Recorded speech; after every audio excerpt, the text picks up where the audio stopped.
बिस्मिल्लाहिर्रहमानिर्रहीम। अस्सलाम वालेकुम पाकिस्तानियों। कब्जा ग्रुपों के लिए जो कब्जे करते हैं लोगों की ज़मीनों पे, लोगों की ज़मीनें हथवा लेते हैं, असले के ज़ोर पर, अपनी ताकत के ज़ोर पर किसी मजलूम की ज़मीन पर काबिज हो जाते हैं, या जैसे भी ज़मीनें हैं उन पर काबिज हो जाते हैं, उन लोगों के लिए आकाए दो जहां सल्लल्लाहु अलैहि वसल्लम का फरमान सुन लें कि अल्लाह ताला उन लोगों को क्या अजाब देगा।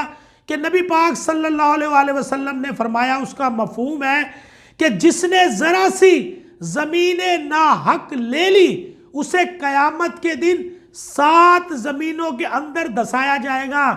भाई कौन है इतना ताकतवर जो उस वक्त इतना सख्त अजाब सह सके, जो आज लोगों की धड़ाधड़ा ज़मीनों पर कब्जे कर रहे हैं, धड़ाधड़ जो है ना लोगों को इस तरह से यरगमाल बना के उन मजलूमों की जायदादों पर काबिज हुए बैठे हैं। तो उन लोगों के लिए ये एक वईद है, अमल करेंगे आपका फ़ायदा, अगर अमल नहीं करेंगे तो ये जो मेरे आका का फरमान है ये हक है, ये होकर रहेगा, इससे नहीं बच पाएंगे।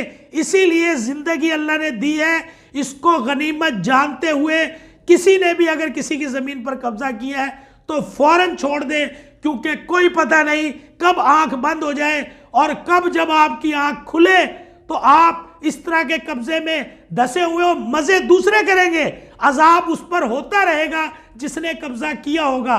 इसीलिए बहुत अच्छी बात है कि वो इस अहादीस से फायदा उठाकर लोगों की जिन्होंने नाजायज कब्जे किए हुए वो फौरी तौर पर छोड़ दे। शुक्रिया। अच्छी बात पसंद आए तो इसको शेयर भी कर दीजिएगा।